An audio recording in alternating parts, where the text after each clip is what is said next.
everyone, this is me Martha Gahatraj, BNS first year student. A warm welcome to my mini vlog.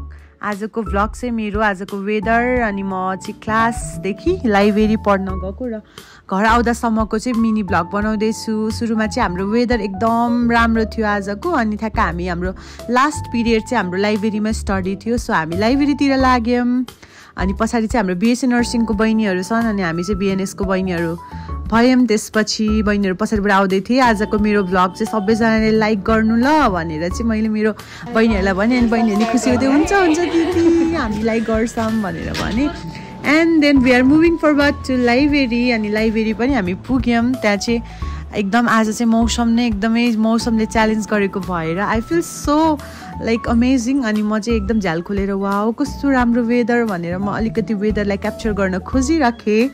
And then आजको हाम्रो यो लाइब्रेरीदेखि देखिने view हो। अनि म पनि पढ्नको लागि रेडी भएँ। एन्ड देन बाहिर हेर्दा चाहिँ यस्तो मजाको मौसम थियो।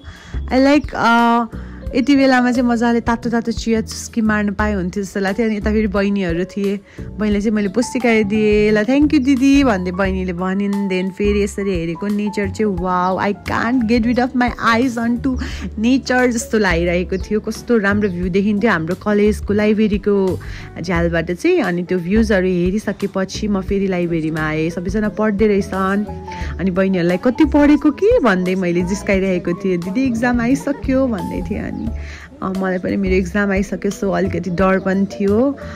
एन्ड देन पछाडिको भ्यू फेरि क्याप्चर गऱ्यौँ। अनि आज हाम्रो स्टडी सकेपछि हामी घर फर्किन लाग्यौँ। सिज रेखा दिदी एन्ड ग्रीष्मा हामी चाहिँ बेन्च पार्टनर हो। अनि हामी चाहिँ अब घर फर्किँदैछौँ। बाहिर चाहिँ एकदम हेभिली रेनिङ भइरहेको छ। अनि कसरी घर जाने होला भनेर टेन्सन मान्दै थियौँ। उनीहरू चाहिँ कलेजको होस्टेल बस्थे। अनि त्यसपछि अब बाहिर कसरी जानु, यत्रो धेरै पानी परिरहेको छ भनेर सोचिरहेको थियौँ।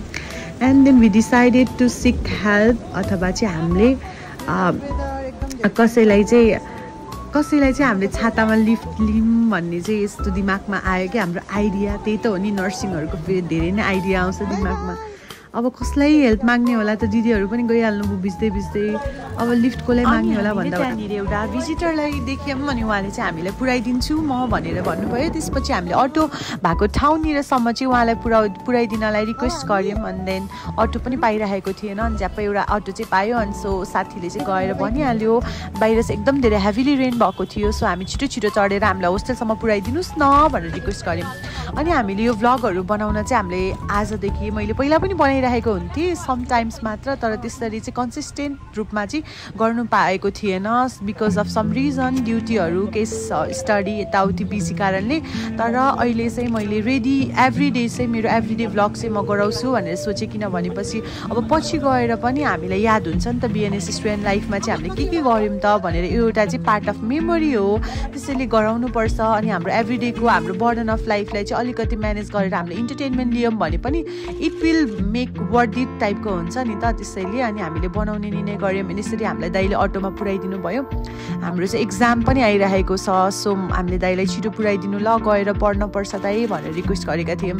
दाइले पनि हामीलाई छिटै पुऱ्याइदिनलाई ट्राई गर्नुभयो। एन्ड देन हामी चाहिँ नजिक पुगिसकेको छौँ। अब हामी होस्टेलनिर पुग्न आँट्यौँ। यता चाहिँ मेरो साथी गीता, कस्तो हामीले फेरि आज उसको प्रेजेन्टेसन भएको भएर हामीले ल्यापटप पनि बोकेको थियौँ, त्यसैले भिज्दै आउन मिलेन। नत्र भने चाहिँ वी डिसाइडेड टु कम रेनमै भिजेर, तर त्यो चाहिँ भएन। अनि हामी अटो लिएर आयौँ। एन्ड फाइनल्ली हामी चाहिँ हाम्रो होस्टेलनिर पुगिसक्यौँ। Thank you so much every one for your love and support. हामी चाहिँ आजको भ्लग चाहिँ यहीँ एन्ड गर्छौँ। त्योभन्दा अगाडि चाहिँ I would like to say something for you all. हामी सबैको लाइफ चाहिँ एकदम प्रोफेसनल तरिकाले अथवा स्टुडेन्ट वाइज होस् जे गर्दा पनि हामी आफै बिजी हुन्छौँ। तर त्यो बिजी लाइफलाई चाहिँ हामीले कसरी वर्थ इट बनाउने त, कसरी त्यो चाहिँ एउटा पार्ट अफ मेमोरी बनाउने भन्ने कुरा द्याट्स डिपेन्ड अपन अस। त्यसरी चाहिँ हामीले अलिकति इन्टरटेन गर्न खोजेको हो। Thank you so much every one for watching. Bye bye, take care.